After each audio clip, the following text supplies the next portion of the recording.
Leaders को किया संबोधित। एआई ईवी वाली दुनिया के लिए हो रहे तैयार। दिल्ली में आतंकवाद विरोधी सम्मेलन के उद्घाटन सत्र का आयोजन। सम्मेलन में केंद्रीय गृह मंत्री अमित शाह रहे मौजूद। दिल्ली में बीजेपी नेता स्मृति ईरानी ने की प्रेस कॉन्फ्रेंस। जम्मू कश्मीर विधानसभा में हुए बवाल को लेकर बची बीजेपी। मुंबई में शिवसेना प्रमुख उद्धव ठाकरे का बयान। राज्य चुनावों के लिए वचननामा किया जारी। नमस्कार, स्वागत है आपका आज की खबर में। मैं हूं आपके साथ महिमा शर्मा। बढ़ते हैं देश की बड़ी खबरों की ओर।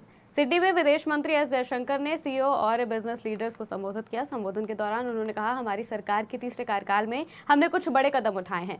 हम देश में 12 बड़े इंडस्ट्रियल जोन स्थापित कर रहे हैं। हमने इंफ्रास्ट्रक्चर पर खर्च को 2 गुना कर दिया है। हम कॉर्पोरेट इंटर्नशिप को बढ़ावा देने के लिए नई योजना लेकर आए हैं। Even in this period, we've taken some very big calls. Among the calls which might be of interest to you, one is to set up 12 major industrial zones across India with a view to attracting global manufacturing and promoting domestic manufacturing. Secondly, to double down on the infrastructure spending because the infrastructure investments are still primarily driven by government spending. So we will continue to do that and we hope to see a greater private sector involvement there. And we intend to connect that to the zones in question. Even in this period, Delhi में केंद्रीय गृह मंत्री अमित शाह ने आतंकवाद विरोधी सम्मेलन 2024 के उद्घाटन सत्र को संबोधित किया। संबोधन के दौरान अमित शाह ने देश की आंतरिक सुरक्षा पर बात की, जहां उन्होंने सैनिकों के सर्वोच्च बलिदान देने के जज्बे के लिए उन्हें श्रद्धांजलि देते हुए कहा कि आज़ादी के 75 साल बीत चुके हैं। देश की आंतरिक सुरक्षा और सीमाओं की सुरक्षा बनाए रखने के लिए अब तक 36,468 पुलिस कर्मियों ने बलिदान दिया है। गत सम्मेलन में मैंने अपेक्षा व्यक्त की थी कि एनआईए जांच एजेंसी नहीं है। एनआईए के तत्वाधान में देश भर की आतंकवाद विरोधी गतिविधियों का संकलन होना चाहिए, संवर्धन होना चाहिए, कानूनों की समझ, अभियोजन को बहुत सटीक तरीके से कोर्ट के सामने अपना पक्ष रखना। आजादी के 75 साल समाप्त हो गए। देश की सुरक्षा को बनाकर रखने के लिए अब तक 36,468 पुलिस कर्मियों ने देश की आंतरिक सुरक्षा और सीमाओं की सुरक्षा को बनाए रखने के लिए अपना बलिदान दिया है। वो सभी को मैं मनपूर्वक आज सर्वोच्च बलिदान देने के इनके जज्बे को बहुत मनपूर्वक श्रद्धांजलि देना चाहता हूं और उनके परिवारजनों का भी धन्यवाद देश की ओर से करना चाहता हूं। ये 10 साल के अंदर मोदी जी के देश के प्रधानमंत्री बनने के बाद आतंकवाद के खिलाफ एक ठोस रणनीति लेकर भारत सरकार चली है। मोदी जी का एक घोष वाक्य, जीरो टॉलरेंस अगेंस्ट टेररिज्म, ये न केवल भारत, समग्र विश्व ने आज स्वीकार किया है।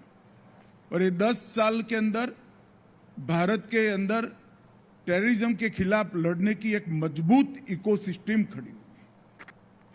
दिल्ली में भाजपा नेता स्मृति ईरानी का बयान सामने आया है। प्रेस कॉन्फ्रेंस के दौरान भाजपा नेता स्मृति ईरानी ने कहा कि मैं इंडिया गठबंधन के नेताओं से पूछना चाहती हूं कि कांग्रेस एनसी को संसद और सुप्रीम कोर्ट के फैसले की अवहेलना और अपमान करने का अधिकार किसने दिया है। मैं इंडिया गठबंधन के नेताओं को आश्वस्त करना चाहती हूं कि अनुच्छेद 370 को बहाल नहीं किया जाएगा। आज मैं इंडिया अलायंस के नेताओं से पूछना चाहती हूं कि भारत की पार्लियामेंट और सुप्रीम कोर्ट का जो निर्णय सबको मान्य है, उस निर्णय का अपमान, उस निर्णय की अवहेलना करने का अधिकार कांग्रेस को, एनसी को देश में किसने दिया। आज मैं कांग्रेस, एनसी और इंडिया अलायंस के सभी नेताओं से पूछना चाहती हूं, धारा 370 हटने के बाद जम्मू कश्मीर में आदिवासी समाज को जो अधिकार मिले, क्या कांग्रेस और इंडिया अलायंस आदिवासी समाज के उन अधिकारों के खिलाफ खड़े रहेंगे? जम्मू कश्मीर में धारा 370 हटने के बाद दलित समाज, पिछड़े समाज को जो अधिकार भारत के संविधान के माध्यम से भारत की संसद ने सुपुर्द किए, क्या कांग्रेस नेत इंडिया अलायंस उनके खिलाफ खड़े रहेंगे?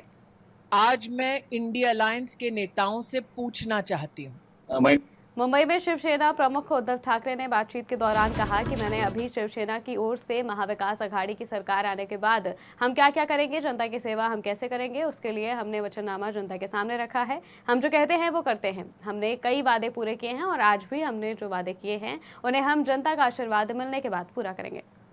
मैंने आपके सामने शिवसेना की ओर से महाविकास आघाड़ी सरकार आने के बाद हम क्या करने जाने वाले हैं, जनता की सेवा कैसे हम करने वाले हैं, वो हम तो वचननामा कहते हैं, तो वचननामा हमने जनता के सामने रखा है। साथ ही साथ एक छोटा पॉकेट वचननामा हमने एक शायद नहीं होगी या नहीं होगी बात हमने करने की कोशिश की है कि जो लोग हमारे गांव-गांव में जाते हैं, प्रचार करते हैं, उनको आसानी से पता चले कि अरे हमने क्या वचन दिया है। तो एक जैसे मैंने मेरी जेब में रखा है वैसा ही एक वचननामा हमने दिया है, जिसके पीछे हमने क्यूआर कोड दिया है। वो अगर आप स्कैन करेंगे तो आपको पूरा जो हमारा वचननामा है आप उसमें पढ़ सकते हैं। इसमें जो जानकारी हमने दिए हैं, ये तो बात सही है कि बहुत सारी चीजें महाविकास आघाड़ी का जो मैनिफेस्टो है उसमें जो आई है वही हमने दी है, लेकिन साथ ही साथ कुछ अलग बातें जिसके ऊपर हमें ऐसे लगा कि ध्यान देने की आवश्यकता है वो भी हमने इसमें डाली है। और जैसे मैंने कहा कि जो भी हम कहते हैं वो करते हैं। मुंबई के सुपरस्टार शाहरुख खान को धमकी मिली है। इस मामले में बांद्रा पुलिस ने शाहरुख खान को कथित तौर पर धमकी देने वाले युवक के खिलाफ मामला दर्ज कर लिया है। धमकी मिलने के बाद शाहरुख के घर के बाहर सिक्योरिटी भी बढ़ा दी गई है। देश की बड़ी खबरों में फिलहाल इतना ही। देश और दुनिया की तमाम खबरों के लिए देखते रहिए आज की खबर।